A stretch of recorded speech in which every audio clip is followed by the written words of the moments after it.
In this question, we have a wire 10 centimeters long, and it's bent so that we have two different angles of 150 degrees. We're then going to put another wire up top, and we're going to see what the area of this trapezoid is. We want to maximize that area. So, what we're going to do, first of all, is think to ourselves, what is the area of the trapezoid? And the easiest way to think of it is perhaps to think of it as a triangle plus a rectangle in between. Okay?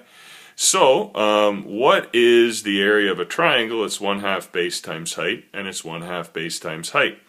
Well, the height in this case is going to be 1/2 x. And we know that by just using our basic trigonometry and looking at this as having a hypotenuse of x and a angle here of 60 degrees. Since it's 150, I draw up a perpendicular, I know that that's going to be 60 degrees. So we're letting x be the length of this flap. And if we let x be the length of that flap, we see that with a 30, 60, 90 triangle, h has to be 1/2 x, and b similarly has to be √3/2x. So now we know the height and the base of that triangle. It's the same over here as well.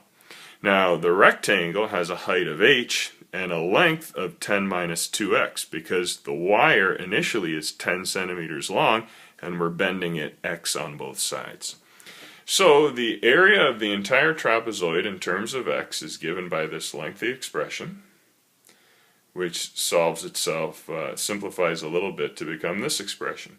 We know that the domain is any x value between 0 and 5. Clearly it's possible to bend this not at all, but we can't bend it more than 5 since we have to do it on both sides and we only have a 10 centimeter long wire.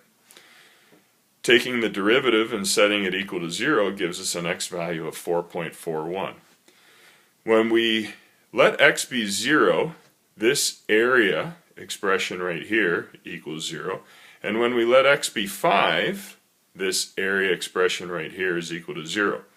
When we let x be 4.41 though, we get our maximum possible area, which is 11.023.